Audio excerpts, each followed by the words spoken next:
Hello everyone and welcome back to the channel, and now in today's video we are going to take a close look at one of my favorite champions in the game, and that of course is Enchantress, a mystic that came out recently. I happened to get her early in her Titan pool life, and I pulled her 3 more times since then, taking her to rank 3, so she is rank 3, Sig 60, and I have used her in a variety of scenarios and have spent a lot of time learning the ins and outs of how to play her. And what I'd love to do today is just kind of share the knowledge that I've accumulated, the things that I've learned from other summoners, other videos, talking to other people about her kit, and just pass on that knowledge to you for anybody out there who might be interested in playing Enchantress. Now, originally when she didn't get any balance update, no buff, no nerf to the defense, I was gonna make a very different type of video, kind of going over why I thought she needed an offensive buff, but as time has gone on, I've come to realize that it didn't really matter that she didn't get a buff. She is still plenty powerful, and the Enchantress that we have in the contest now is the Enchantress that we will have forever. And because of that, I figured instead of ranting about why I thought she needed a little bit more potency on offense, I would be like, hey, this is our Enchantress, let's figure out how to play her. Now, there are a lot of people out there who probably have written her off as being too complicated. And listen, I get it as much as anybody. There are some champions in this game that I've literally never played. Like Arcade, I actually don't know the first thing about him except for how to fight him, and that's on me. If I wanted to learn him, I would look for some resources and figure it out. But I think a lot of people look at Enchantress and they just say, nope, too complicated, I don't even want to deal with it. And I would challenge you to say that if you've been playing this game for a number of years, think about all the things that you've already committed to your memory in order to play this game. Like, I bet right now you could rattle off 5 damaging debuff types, or you could tell me 10 unique buffs without even thinking. And it's because over time, when you want to learn something, you apply yourself, you memorize it, and then you put it into practice. And the thing with Enchantress is that the actual loop of playing is extremely easy. We'll get into that, but it's basically throw special 1s until you're done, and then throw special 2s. Like, it doesn't get any easier than that. But the complexity is knowing the 10 spells that she has in her kit. And that can be a little intimidating because it's unlike anything else that you've had to memorize in the game. But again, I would encourage you to just think about, there's 300 champs in the game and you've already memorized so much stuff about Marvel Contester champions that if you want to learn Enchantress, it's not that hard to just memorize a couple other things. The other thing is you've probably played some other fighting 1v1 games like Tekken or Mortal Kombat series type games, and in those you've memorized these combo strings in order to optimize your favorite characters. I can guarantee you that there's some like crazy combo that's way more than 3 swipes that you would have to do for a spell for Enchantress. So if you've ever done anything like that, this is not going to be that much of a stretch for you, and I know that you can do it. We are going to talk a little bit about some memorization tips for her, but overall that's going to come a little bit later. So now, I get it, some people don't want to play her, but I do imagine if you made it as far as clicking on this video, making it to this point of the intro, there is a part of you that wants to learn to be a better Enchantress player, and that's what I'm going to aim to do in this video. So before we get started, the structure of this video, we're going to first look at the forest, and then we're going to dive into the trees. So what I mean by that is there are some broad things that you need to understand about her, and we're going to cover all those first. But then we are going to go into the weeds. We're going to talk about every spell, tips for how to memorize them, and tips for how to use each of them, and like when to decide to stop, how many of each one, etc. Then after going into this, I apologize because it will be a lot of talking, but there will be some stuff in the background to watch as well. But after we're done talking about everything, I do have 3 fights for you. First, kind of a short fight. It's going to be 800k health, and I'm going to explain what I would consider her short form rotation, which does exist. Then sort of a medium high amount of health where we will fully build her, and then I am going to do one Ever style fight that we haven't seen on my channel yet. We do have Red Goblin and Clairvoyant on this channel, so this is going to be a different champion, which I hope you enjoy. So anyway, first let's get into the signature ability. We're just going to answer this question right off the bat. Does she need the Sig or not? And I'm going to say boldly, she does. If you want to play her on offense, it is so much better to have the Sig because you get this extra ability called the Charm debuff. It is a totally new spell, and having Charm is going to make your quality of life so much higher. Now, technically, she doesn't, like, in quotes, need it, but in my opinion, I wouldn't rank her to rank 3 if she didn't have it. That's how much I like that Charm spell and how important I think it is. If it's at Sig 20, you're still fine. Extra Sigs do help because it means that her purple spells, which, you know, we'll get into what that means, the utility spells, the purple spells, the enchantment spells, whatever you want to call them, they do last a little bit longer, which can help you with utility in the fight, including the charm itself. So yes, I would like her awakened if I were playing her, and you should keep that in mind as you're learning her as well. So next, we're going to talk about this first bullet point or paragraph, whatever you want to call it. It's called the Artist of Seduction abilities. These are more or less the like always active things, and we're going to just kind of get into all of these before we get into a little bit more. Now, first of all, her lights and mediums steal a little bit of power, but I want to point your attention to something really important here, which is that her combat power rate is full. It is not compromised or dampened by anything on offense. On defense it is, but we're not talking about defense. So I want you to think of champions like Kushala and Purgatory. They have additional power gain in their kit, but they have reduced combat power rates so that at the end of the day, their power rate is like about average because they get these little power gains, but their combat power is less. With her, she has full combat power rate, but every time she lands a light or a medium, it's going to steal a little bit of power, which means unlike many champions in the game, it's almost like she has collar tech in her kit because she's going to get to special 1 before the opponent gets to the special 1 all the time. The only instance where that won't happen is if their powers steal immune. There are some random champions, like for example, Sauron has it. He's kind of a sneaky one. And because of that, you'll just have normal combat power rate, which isn't bad, but you won't get that accelerated rate. So again, to say this again, she steals a little bit of power from them on her basic hits on the mediums and lights, but unlike other mystics, she has zero compromising and dampening of her own combat power rate, and that's really cool. Now, the other thing about this, though, is you cannot push them past special 3, so you will stop power stealing them if they go red. So just be a little careful there. This only works like as you're building up to that, but you can't use it as a get out of jail free card.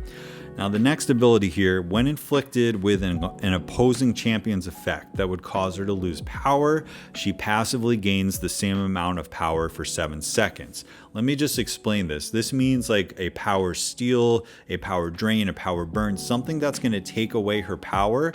It will still drain her power, but she gets a passive power gain, and basically over an extended period of time, she will get that back. So you'll see in the background, for example, if you're fighting Viv Vision, every time you hit Viv Vision, you're going to get a little bit of power drained, but she will get these little passive power gains to give her that back. And because of that, she will still stay ahead of a character like Viv Vision with her power. And the reason that this is so important is simply because she needs a lot of power. She needs to throw a lot of special ones. And like, it might seem like this impossible task to get all of these special ones off, but between the charm debuff that we're going to get into a little bit later and the fact that she cannot really be power drained in this way, in a dangerous way that will prevent her from getting power, and she has the increased power rate from the power steals, she's going to be getting that special one really often. Now, last thing about the power control related stuff, she is fully immune to power lock. Now, this is mostly for defense so that you can't just like magic her and stuff like that. However, it does come up. If there's ever a big Dr. Octopus boss or something, he really shuts down these mystics that are gaining a ton of power with his power lock. She's immune to that. You see power lock 1, power lock 2, those types of nodes and incursions and things like that every once in a while. She's immune to that. Cannot be power locked. That's pretty nice. Also, her rate of power gain, it cannot be reduced beyond 50%. So if there's some kind of reducing of her power, it'll never get down to 0. That's helpful to know. It basically means you cannot lock her down. Mostly a defensive ability, but it will come up on offense. Next up, before we get into like how to play her, I just want to talk about the heavy attack because it is really important. I'm super glad that they gave her this ability.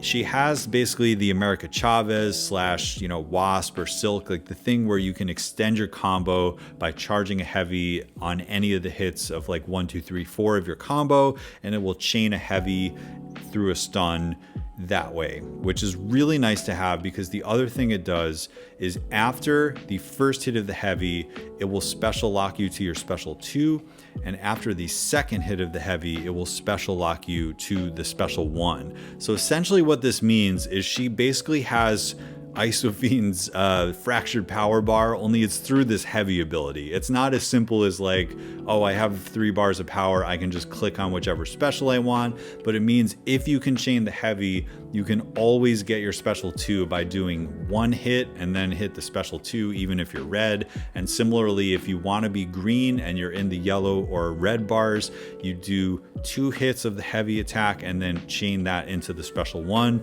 That's really important because there are times when you're going to be gaining a lot of power and you don't want to mess with your momentum and you want to throw a different special than the one you have.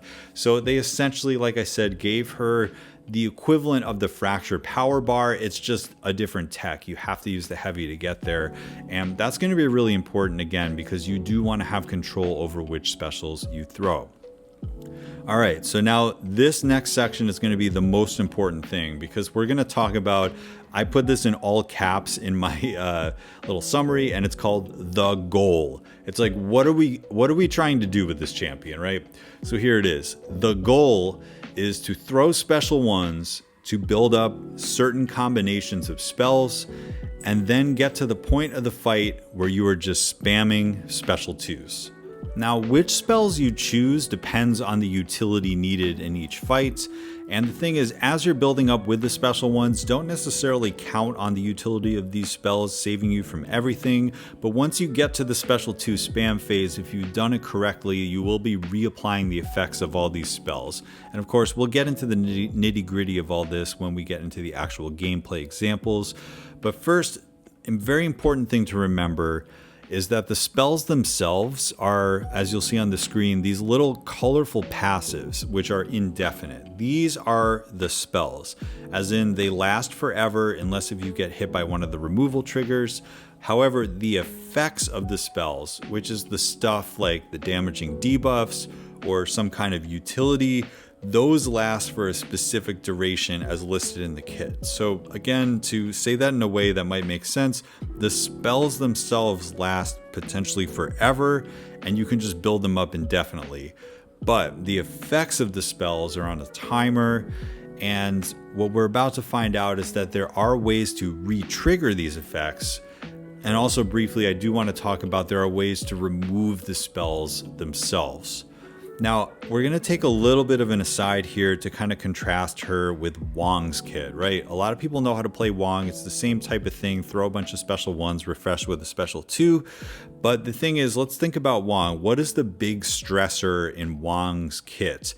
It's the fact that the spells and the effects themselves are both definite and they're tied to each other. So again, if you have like an orange spell, the effects of that spell are happening only while the spell is active, and they both have a duration. And if you don't make it to Wong's special 2 in time to refresh this, then you lose all your stuff. Now contrast that with Enchantress. The spells themselves are indefinite, and the scary thing is less so about like, oh no, am I going to get to my special attack in time before it expires? No, the scary thing is getting hit by one of the removal triggers. All right, so let's talk about those real quickly. You may know these removal triggers already by heart because you've already fought her a bunch by now, but essentially getting knocked down, getting your heavy punished, or getting intercepted will have you lose an entire brand of one type of spells.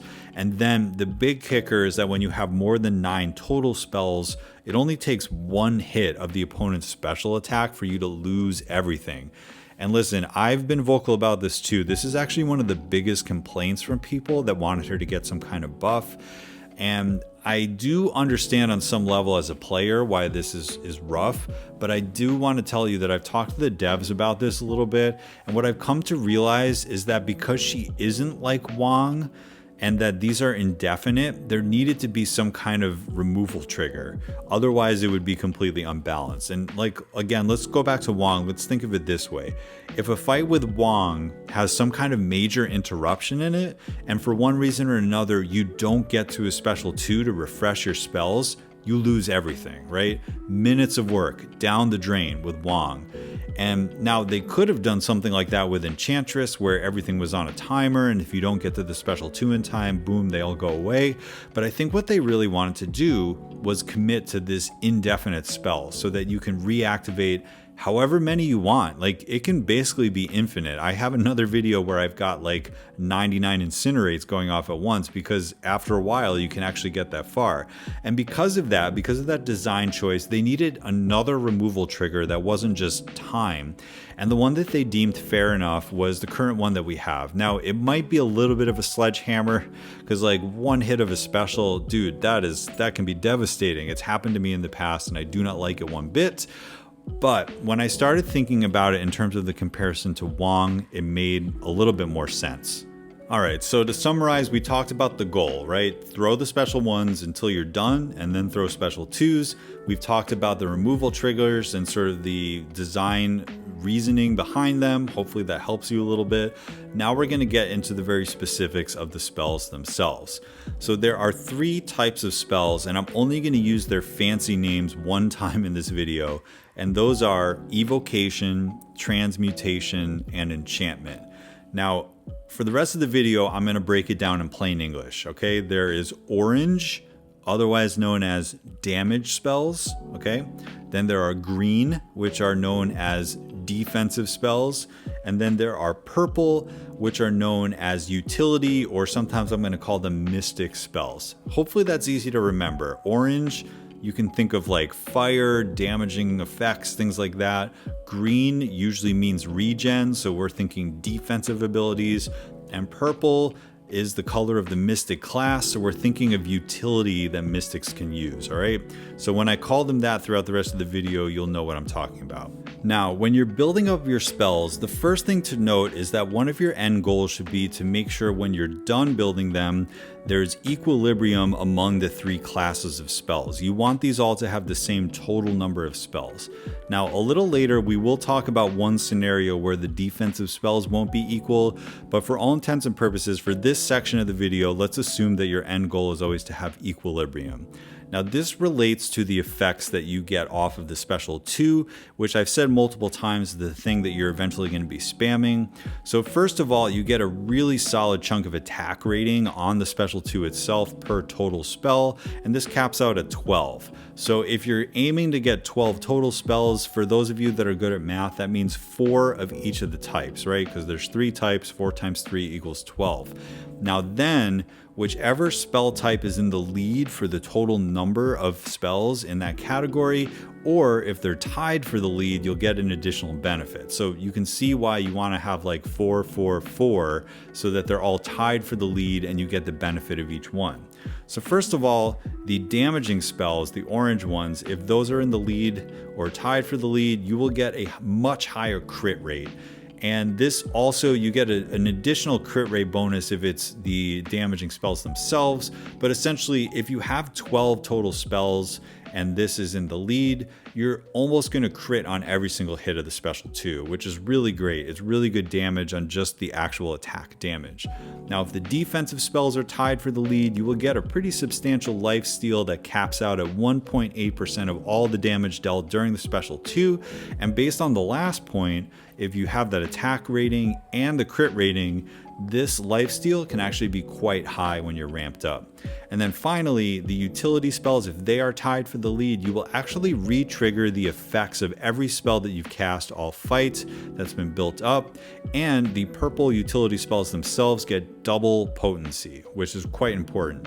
So at the end of the day, if you're doing this, you're getting damage, you're getting regen, and you're getting the effects of the spells. Because remember, the spells are indefinite, but the effects are limited. Well, all those limited effects will come back all at once and all trigger again, and that's pretty awesome. So as I alluded to earlier, it is possible to fully skip the defensive spells and just forego that lifesteal. because this means you still get a really solid damage bump if you're only focusing on the orange and the purple. You get the crit increase, and you get the re-triggering of all the damage spells. If it's a fight where you don't worry about how much health remaining you have, and it doesn't really matter about your like tankiness and things like that, you can basically only do the utility and the damaging spells, and you may not even need the utility that comes from the defensive spells themselves, and this can save you a lot of time. So that's just something to remember, and we'll get back to that a little bit later. But hopefully this makes sense to you. As you're building with your special ones, you want to be triggering equilibrium amongst the spells so that when you get to the special 2 spamming, you get all of these effects. Quite amazing. Now the spells themselves. This is going to be the section where we talk about which ones to choose and formulas for how to memorize them. So when it comes to the orange ones, basically, I would recommend choosing one and sticking with it based on what is good for the fight. I don't really recommend mixing and matching. I just like to stick with one damage type. Now, the golden rule is basically that the Incinerate is going to be doing the most damage. So what you need to do is basically consider the immunities that you're going up against, and if you can use Incinerate, I would always choose that, unless if you specifically need the utility of the Cold Snap, which is like an evade counter, as another option. The Shock we're going to talk about a little bit later, because there are some things about the Shock to consider that you may not want to use it unless if you're only doing it for basic immunities in the fight. Now, for memorizing these spells, the thing you'll need to know before getting into the nitty-gritty here is that they all have an AAB formula. It's all the same direction twice and then a new direction. So every single one of these orange spells are AAB, and that may help you.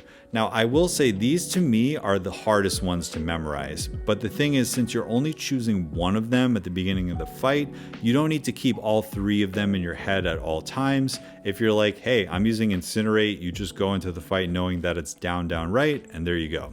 Now, when you get to the special 2 spamming of the fight, you will re-trigger all of these spells, right? If the purple spells are tied for the top, you will re-trigger all of them. But the biggest thing here is that attack rating that we were talking about that you get on the special 2, that will actually affect to all of the effects of this damage over time and any bursts associated with it.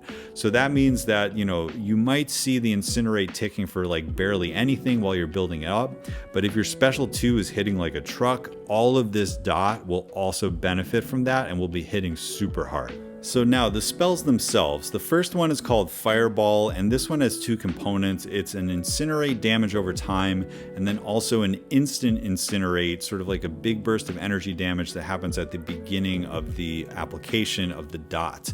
Now the way this is scaled, if you look at the total damage, 2/3 of the damage comes from that Fireball burst, and then 1/3 of the damage comes from the dot. The thing that we're going to see about all of these damaging spells is that the dot themselves are all the same, but it's the additional effects, the burst in this case, that gives you more or less damage. So because we have sort of a 2-to-1 ratio, the Incinerate actually does the most guaranteed damage out of all of these evocation spells. And let's talk about the way to memorize it. Like we said, it's AAB. This one is down, down, right. So when you think of right, I think of like pushing the spell out, and you just have to remember that down is the first one because like we said, it was an AAB formula. So down, down, and out. That's just what I think about when I think of Incinerate. Down, down, and out. Fireball goes out, down, down, and out. Just keep thinking that to yourself, and that's how you can memorize this one. Now, a lot of people think that the poison synergy that you get with Lady Deathstrike and Spiral does the most damage, but actually if you look at the numbers, that one is a stack of 3 passive poisons, but they do the same damage as the Fireball burst and the dot itself from the Incinerate, right? Because like I said, these are scaled on 3, where 2/3 of the damage is the burst and 1/3 of the damage is the dot. With the poison, you just get 3 times the dot itself, so it's just 1 times 3 equals 3. It's the same thing. So the damage looks like it's ticking for more, but because you don't consider that burst, the poison does the same amount as the Incinerate. So if it's a scenario where you don't need any extra utility, or you don't have like Incinerate immunity, just use the Incinerate. It's going to do the most damage. The reason to choose poison over this is if there's some kind of like debuff shrugging because the poison is passive. If you want to do healing control a little bit more, because poison will also control healing a little bit better. And that would be the only reason to use the poison. It's kind of a misnomer that it does more damage because the Incinerate of all the ones in the base kit does the most damage. So hopefully that makes sense to you. And we're not going to go over the formulas for the synergy based one. So I'm not going to talk any more about the poison than that. But again, to summarize, burst of energy damage at 2/3. 1/3 of it is the dot damage itself. It's the highest damage and it's down, down, out. Next up is the Blizzard spell, and this is similar where there's a dot, it matches the dot of the fireball, but there's also a frostbite that expires at the end. Now the thing is, the frostbite damage is the same as how much the dot ticks away, so that means this is like a 1 + 1 = 2/3. Meaning that the total damage that Blizzard will do is 2/3 the damage of what Fireball will do, because the burst is basically half the potency. The reason for this is because Cold Snap has utility unto itself that Incinerate doesn't. Cold Snap fully stops evade. So if you're trading in the utility to stop evade, you're going to have to do less damage. So basically, I would only use this if there are immunities and it's the only one that works, or if I want the evade utility. Now, Chain Lightning, this one is a little interesting because there's an RNG factor with this one. There's no burst effect, but what happens is there's a 55% chance for the shock debuff to get refreshed. And since it's over a coin flip, it means more times than not it will refresh, and often it will refresh 3 or more times, meaning that you'll get like that factor of 3, because it basically you have to win a coin flip twice, but it's like a slightly weighted coin flip, and then you'll get this shock 3 times.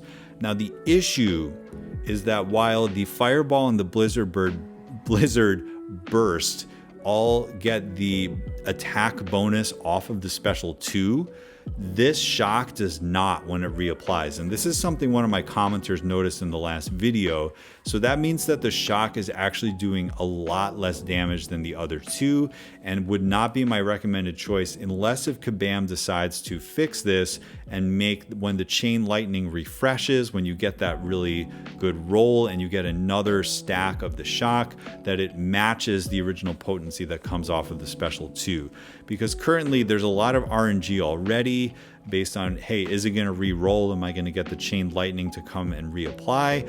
But in addition to that, when it does reapply, it is the base potency and not the attack high potency. So what that means is that even though in my last Clairvoyant video I chose Shock, I think I actually would have been better if I chose Cold Snap, because I hadn't considered this attack bonus. Hopefully that makes sense, because on paper, it should be pretty similar to the Fireball if it reapplied at the full potency that you get off of the special 2. So I'll say this one more time. You throw the special 2, it applies a shock with an attack bonus because it's the special 2 with all the spells giving it that attack bonus. That initial shock is going to be at a much higher potency, but then when it refreshes, if it rolls that 55% chance and you get the shock to refresh, it will be back at base potency, which really gimps the damage. So currently, I would not recommend using the shock, but keep your ears open, because I do think if Kabam decides to fix this, I brought it up to them thanks to my commenter, that this would mean every time those shocks reapply, that you get it at the original full potency, and because of that, it may actually compete with the Incinerate for doing the most damage.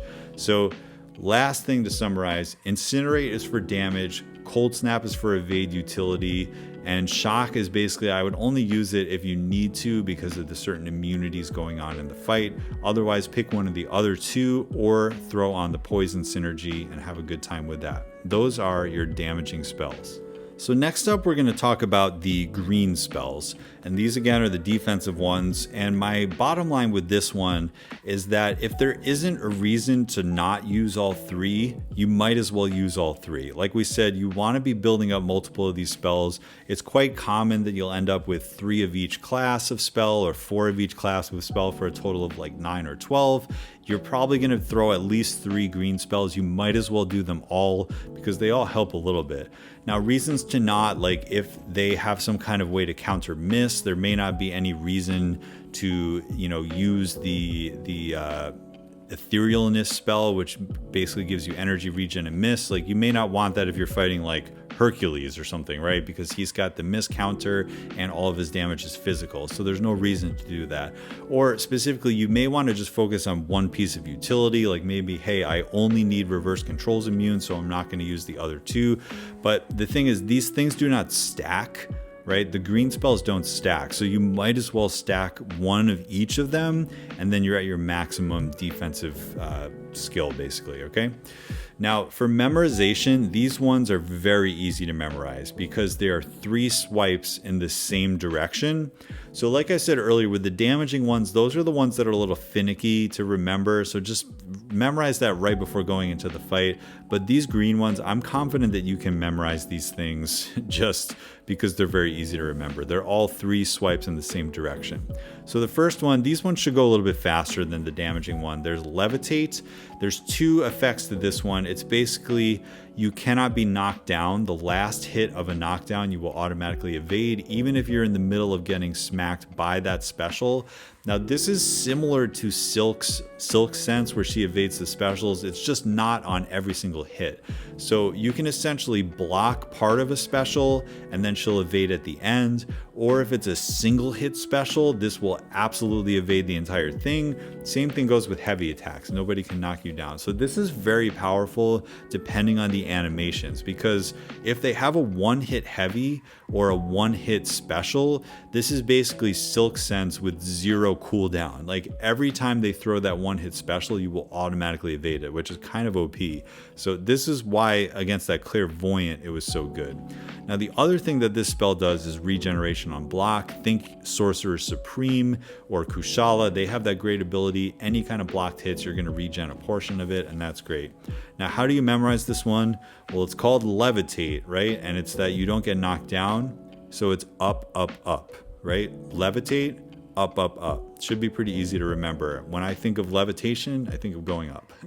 Now the next one is called Haste, and this gives you an unstoppable on your forward dash, so you kind of turn into Rhino, which is great. It means you'll probably win every intercept that ever comes toward you. Just remember, if you do get intercepted, you can lose your spells, so do be a little bit careful on this one. However, it won't happen while you're unstoppable, so actually I take that back. You will be good to go and win every intercept when you have Haste up. The other thing it does is it gives you immunity to reverse controls. And again, if you get to the point where you're spamming the special 2 and this thing is up, it just means for the whole fight you're going to be immune to reverse controls. It just means you might have to dance around a little bit at the beginning. Now this one, you're Rhino, right? You're dashing forward.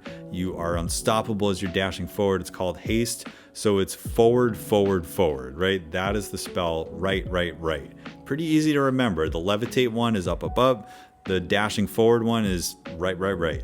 Now, similarly, Etherealness, this gives you a chance to miss. Now, it's not a perfect chance, but it's just another layer of a defensive kit. It means if they're hitting you, you're getting comboed. It's possible that mid-combo you will recover and just miss the hits. And it also gives you an energy damage regen. This is very similar to Wong. So that means, you know, if you're tanking a special hit to the block, you'll get the regen on the block from Levitate and also regenerate a little bit of the energy damage itself. Or if there's like a cold snap debuff on you or something like that, you will regen some of it as well. So this is just nice to have. And because you're missing, it's basically back, back, back, right? That's the way I think about it, is like the art of them swiping at you and missing is like the backwards direction. So it's left, left, left. These ones are the easiest ones for me to remember. And like I said, since you're trying to stack up all of them anyway, as long as you remember, just go up, up, up, and then right, right, right, and then left, left, left. You've gotten them all and you're good to go. Now, I just want to talk really quickly about the Juggernaut relic and how this is really good for her, because there are 2 triggers that she has that will help you. You know, there's a little bit of like helping you heal, and she has the healing in both the lifesteal and the regen on block and the energy damage regen that comes off of these green spells. That will trigger into that, but she also has the unstoppable on dash, and there are triggers on the Juggernaut relic for being unstoppable. So if you were to pick a relic for her and you want to min-max her, I would choose the Juggernaut because it's going to help her regenerate and it's going to give her the benefits that you get from that relic when you're unstoppable. So just wanted to point that out. Finally, we're going to talk about the purple spells. Now, these are sort of like the summation of all the utility that you get off of these is extremely powerful, but each one by themselves is like good. But when you put them all together, you have some pretty insane buff control and power control. So basically, she has access to Nullify, to Atrophy, and Neutralize. And then the additional one is off of the Sig ability, which is called Charm. And this also counts as one of these spells. So again, if you're sort of building yourself up, you can get all of these. But here's the thing. There's a lot of fights where you actually don't need to control buffs at all. And in those fights, I would recommend just not doing any of the buff control ones and only using the charm. And this is why I think she needs to be awakened, because otherwise you're kind of just wasting your time, like adding nullifies that you don't need to nullify anything. But charm is actually really beneficial. We'll talk about what it does a little bit later. So the fact that you can build up your purple so that you can get that oh so important re-triggering off of the special 2 while also using charm, which is going to be benefiting you, I think that's really, really important. So the thing is, if there are no buffs that you need to control, I would just focus on only charm and build that up all 4 times or whatever if you're trying to build 4 of the purple spells. But if there are buffs and there's not a reason to not use all of them, you might as well use them all, because the combination of Nullify, Atrophy, and Neutralize all together means you're going to be pretty in control. But you know, if they're Nullify immune or something, only do the Atrophy and the Neutralize. If for some reason you want to forgo the Neutralize so that they actually get the buffs on them themselves so that you can, you know, capitalize off a Mystic Dispersion or something like that, you can forego the Neutralize. So it's kind of up to you. My opinion is if there are buffs, use everything. If there's no buffs, use only Charm. The other thing to say is that the Neutralize and the Atrophy are quite weak at first. When you're spamming your special ones, they're only 30%. However, when you re-trigger them, they're 60%. And when they're firing all at once and you get the Nullify aura, they're actually quite powerful. Now, to memorize these things, they are A, B, A. It's one direction, then the opposite direction, and then that first direction again. So for purple, A, B, A. And the thing that you need to just basically remember is what is the first swipe, and then you just do the opposite of that, and then you do the first swipe again.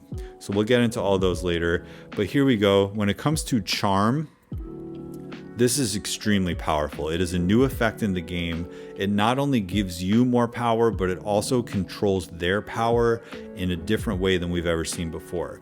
So first of all, for your power steal, the potency is increased. So that means, again, like we talked about at the beginning of this video, your combat power rate stays the same. It is still a normal 100% combat power rate, but your power steal off of your mediums and lights is going to be increased.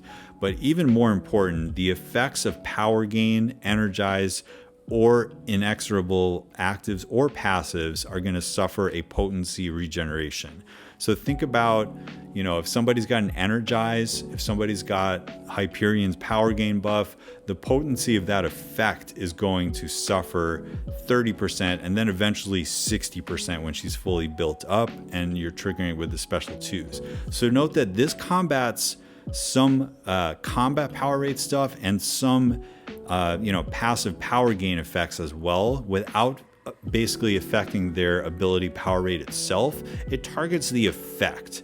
So that means like if Hyperion is gaining power, you're not changing his combat power rate and his power rate from the his ability power rate. You're actually changing the potency of that little power gain buff itself, which is just a really unique and cool way to control power.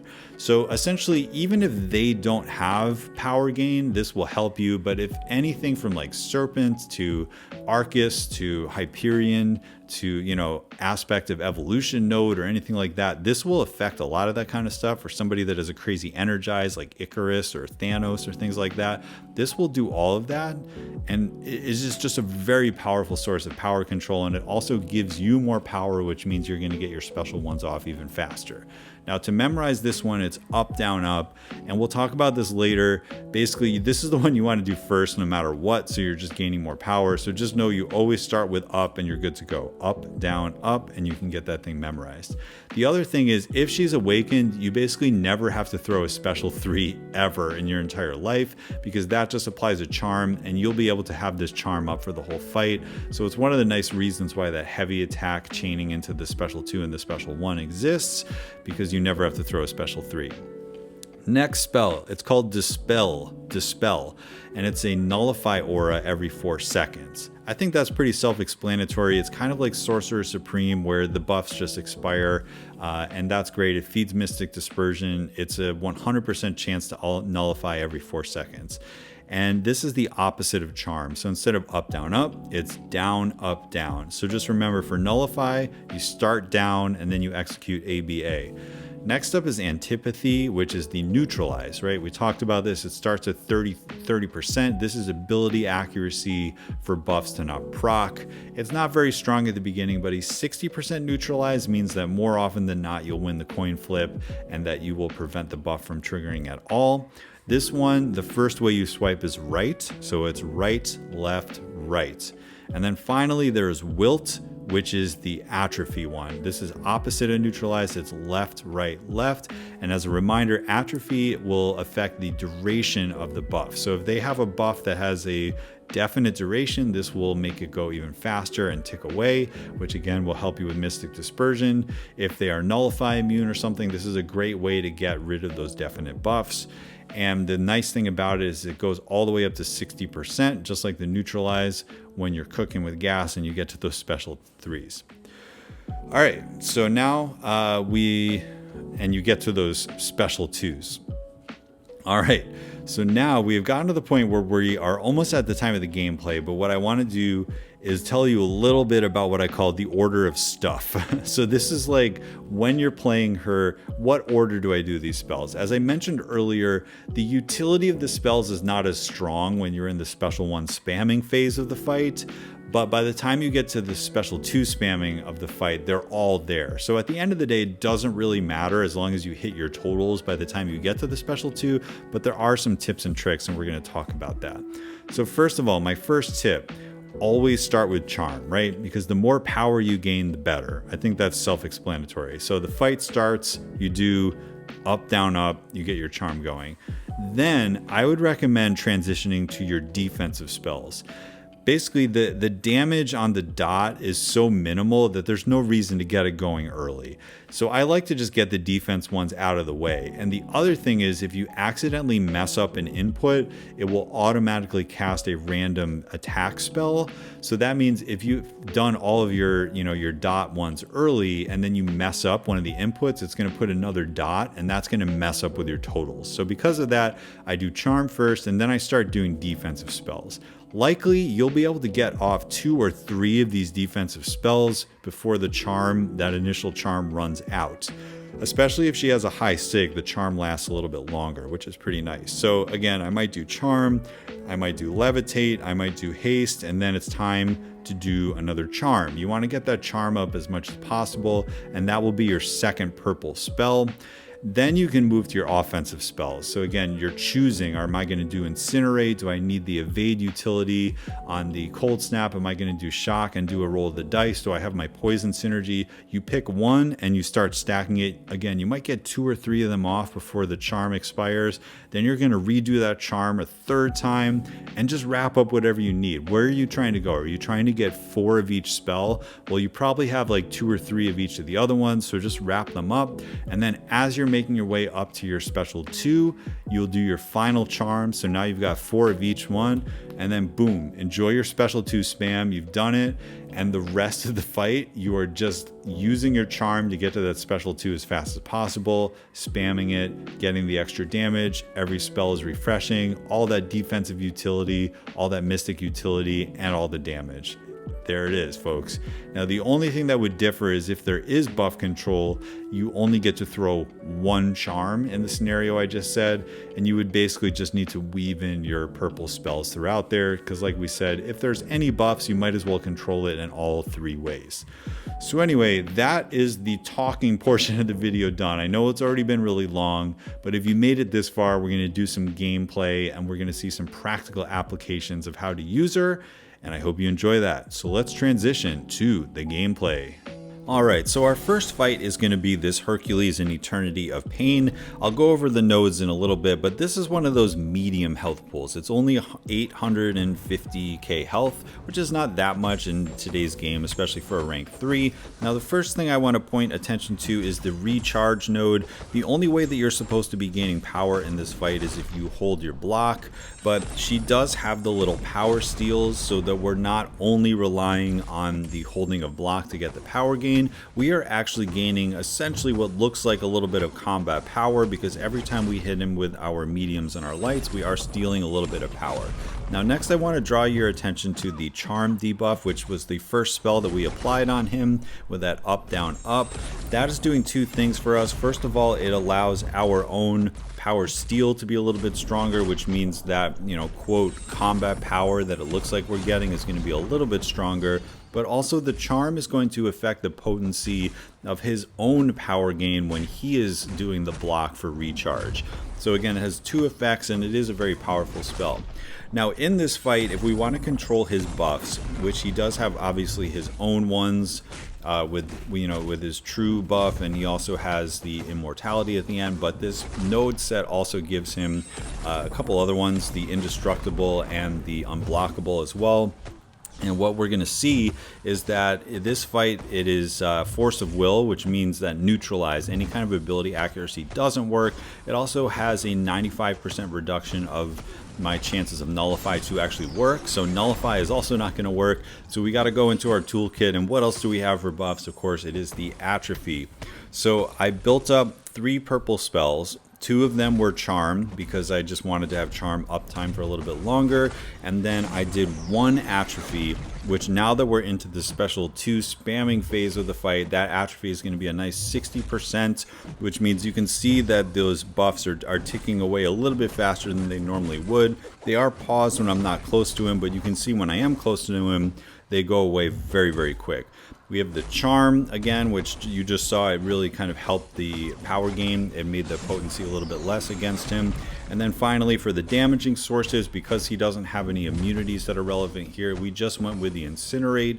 As I talked about earlier in this video, the incinerate is going to do the most damage because it has the burst at the beginning, which is twice the amount of damage as the dot itself. And that's basically it. So this is a fight where we didn't do any of the spells for the defensive ones. There's that nice short immortality, and he's going to go down. So for these shorter fights, you don't need to do any green spells. I did 3 orange, 3 purple. It was plenty to get him down. We only had to throw the 6 special ones, and then it was all special 2s. With our additional power gain, it didn't take that long at all. And that's about as easy as that fight gets. So next up, we're going to take a look at this Serpent, and this is a Serpent with about 1.2 or 1.3 million health. It's on the CCP server, and I just wanted to show a few things. First of all, we are going to be focusing on all 4 kinds of buff control. So this is the thing I said at the end of my little spiel, which was like, if they all work, you might as well use all of them. So we do start with the charm, but unfortunately, this is going to be the only charm that we get up until we get into the special 2 spamming part of the fight. And the other thing about this fight, I mentioned, use all of the green spells unless if one of them really matters. And in this one, I'm only going to be focusing on levitate, because if you remember, when you do levitate, which is up, up, up, that will be doing the regen on block. So the utility that we're fighting for, or that we're focusing on in this fight, is incinerate, because there's no reason not to use incinerate. It does the most damage. Levitate only for the green spells. because that means every time we have to block hits on his specials, we will regen a little bit of it. I could have done Etherealness too to get a little bit of the energy regen, but I didn't think of that in the time, and you'll see it doesn't really matter because we end up with a lot of health, but that would have been a nice strat. And then we don't need reverse controls immune, so I don't do the haste at all. And then in terms of the purple spells that we're building, I've already built them all up. If you've been paying attention, we did Charm first, and then we've done the Atrophy, we've done the Neutralize, and I most recently got the Nullify aura up, and he's subject to all of those abilities, and especially when we start throwing our special 2s and all of them are up at the same time, as well as the Charm, which is going to be controlling his power gain, and the Inexorable, the additional combat power that he gets from that. He's really going to be completely shut down at that moment. So you can see that so far we've almost thrown 100 hits, and we are not ramped yet. Against this style of health pool, I am going for 4 of each spell. That gives me the maximum amount of effects that I can get off of the special 2. You could do more and more, but I feel like it's kind of diminishing returns at that point. We want to just get 4 of each class. We're almost there. We have 4 of our purple. We've thrown the Levitate 3 times. We've thrown the Incinerate 3 times. And we are getting aided by Mystic Dispersion every once in a while. You've probably seen me a few times use the heavy attack to chain 2 hits into the special one. That's just something you have to be aware of to make sure that you're not going yellow or red when you're playing her. You always have access to that special one. And if you look, we have the magic number. It took 116 hits. But just take a look at how, for the 81% health that he still has, how much control we're going to have for the rest of this fight, and how we are going to basically finish without losing any more health for the rest of the fight. We just have to bait this, and boom, that one hurts. But here's our first special 2. We throw it, everything reapplies. We do get a little bit of a life steal. It's not that much.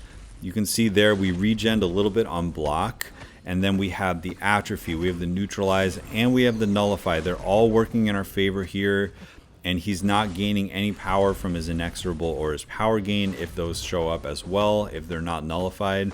Because of Charm, our own Power Steals are doing a little bit more, so we're getting to our special 2s nice and fast. We're just nullifying stuff, we're preventing stuff from happening. Some stuff has shorter duration. It's a pretty wild ability. You'll see even that Fury is going to be able to go away soon. Because, you know, you're seeing on the right, like Power Steal, Nullified, you know, Buff failed to trigger, like all this stuff is happening on the right. See, you just saw Buff failed, Power Gain, like there's a lot to look at. Power Steal, Charge Gained, it's a lot to look at, right? But just know that we're fully in control. And while I've been rambling, between having 116 hits and 180 hits, he went from 80% health to 0% health. And we even got lucky the death immunity didn't show up. 3 minutes and 45 seconds for 1.2 million Serpent. I think Isophene and Spiral and Shathra are the only champions that can do that safer and faster. To me, that is a really good sign of a champion with utility and damage and survivability to get through one of those difficult defenders. So I hope you enjoyed that one. The final fight that we're going to take a look at is Odin, and this is one of the reasons why you need her awakened ability, because on this fight you actually need to place buffs on Odin himself. And obviously if we were doing stuff like Neutralize, Atrophy, Nullified, that would pretty much be shooting ourselves in the foot. So because of the fact that we have the Charm ability as one of our purple spells, one of those all-important purple spells that you need to have tied for the highest, so that when you throw your special 2s, everything refreshes, we can just utilize the Charm. And now the Charm, again, that gives us more power, but also in this fight, if he has any Energize, it will actually blunt the Energize as well, because it does do the combat power effects as well, like Inexorable and Energize. So it's a really powerful ability. It's always the one that you want to do first. You can see that our first Charm has expired, but we got 2 of our defensive spells off. And then now we can do another Charm. I'd like to have as much Charm uptime as I can. So a few things, I'll tell you about how I'm trying to build this thing up, but for the most part, I really don't care how many buffs he has on him for this first part of the fight. When you're spamming your special ones, you're really not doing that much damage anyway, so I don't need to play Odin's game and try to give him his buffs. But we will take care of that later, and the way that you normally do it is that you have him throw a special 1 with Odin Force up, and then he gets both the Bulwark and the True Strike, and then you can proc at least 1 Energize, if not more of them. And then you just need to make sure you knock him down enough that he always has 2 of the Odin charges, so he has Odin Force when he throws his special 2, and then he just refreshes his buffs. So that will naturally happen at some point in the fight. In fact, I think right now we are actually able to do damage, so I figure, hey, we're doing a little bit of damage, I might as well try to keep it going. But I really don't care how much damage I'm doing right now. You're going to see once we're fully built up that his health pool is just going to be erased in a matter of a couple minutes. So, you know, this is almost like that Alliance War Showcase node where you're just dancing around doing nothing at the beginning, and then you get a big damage boost and you have fun. It's kind of funny the way that Alliance War Tech and Science quest that we just got last month, it's reminding me of this a lot, because right now we're doing nothing, but we are building ourselves up. So now one of the things I like about her just happened there, which is I threw the special 1 accidentally into his block. I didn't connect it, but I was far enough away that he didn't punish me, and that is just one of the nice things about her animations, is you usually have that distance. So anyway, let's see what we've done so far. I will tell you that in this fight, because I'm not doing a lot of damage and I need to do most of my damage on the back end of this fight, I'm actually going to go above my normal max of 4 of these spells per category and go up to 6, I believe. And what that does, the attack bonus does cap out when you get to 6. When you get to 12 total spells. So at 6 times 3, which is 18, we will be going above that cap and it won't be benefiting us, but it does mean that more incinerates are going to apply, and that's going to be the main source of damage for us during the second half of the fight. So at this point, I've thrown the charm 4 times, and you can still see that we still have the charm debuff uptime now because she is 660, which means that that spell is going to be a little bit faster. And at this point, we are trying to only throw fireballs, right? So I messed up one of my spells, and it very luckily threw a fireball for me there. So that happens every once in a while. It's why I said, you know, keep your evocation, your orange spells toward the end, so that if you accidentally throw one, then, you know, it won't mess up your total. So I was going for 6 anyway. I managed to throw my 6th incinerate by accident. And in terms of our spells for the green spells, the one I really care about is haste, because that will make me immune to reverse controls, but I know that I want to get all the other ones as well because they will help me a little bit. It's, you know, the regen on the energy damage, the regen on the block, the chance for him to miss us, as well as the inability to get knocked down will evade it. Now, he does have True Strike, so that one's not going to be super important, but it does give us the regen on block. And now, if you've been paying attention, we've done 6 defensive spells, 6 incinerates, and 6 charmed, and he has enough buffs. He's got those 6 energized. He just refreshed all his buffs with Odin Force Special 2, and at this point we can get into the part of the fight where we're spamming our Special 2s. Every single hit of that Special 2 is critting for like 45k. Incredible. We have the immunity to reverse controls. We have the charm, which is stopping his energize. The charm is also giving us more power. We have a chance to miss. We have regen on block. We have regen of energy damage if we're blocking some of his energy hits. And then we also have 6 stacks of incinerate, as well as a fireball burst that is going to be twice the total damage of each of those ticking away incinerates. And we've reached the halfway point of the fight where now we are in the next enrage, and you're going to see that she just absolutely wrecks him for the rest of this fight. So we're just doing a little bit of our, evading in the root there, getting to our Special 2 as best as we can. He's not gaining that much power because of the charm. It's blunting his energize, which is going to be super helpful. There we manually evade. We're already back to a Special 2.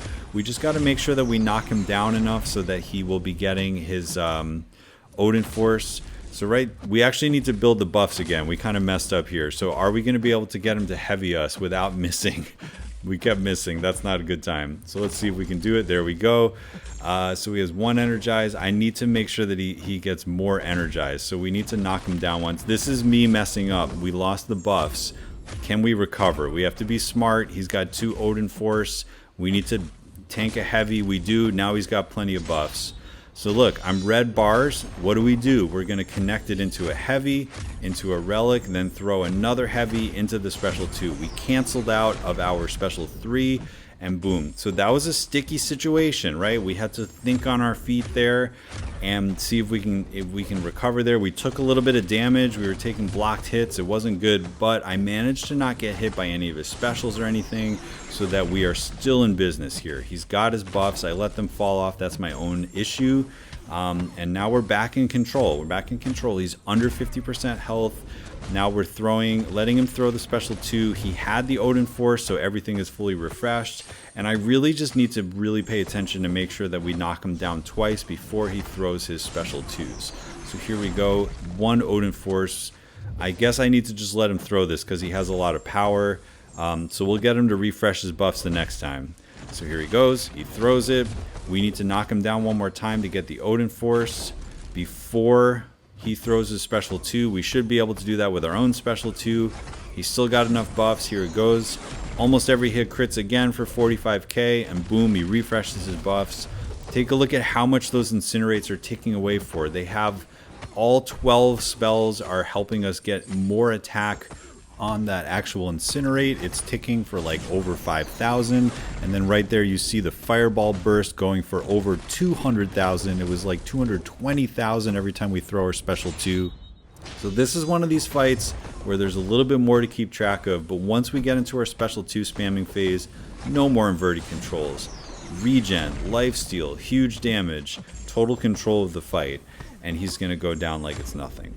So as we take care of the last 10% of this Odin, I know this was a long one. If you actually listened to this entire video, you are my hero. I appreciate you for, giving me the time of day to listen to this. I really think Enchantress is a really fun champion, and that she is going to have uses in the game moving forward, especially as, some people decide to take her to rank 4. I'm actually considering taking her to rank 4 because I do think that she has more potential in the medium length fights than a lot of people give her credit for.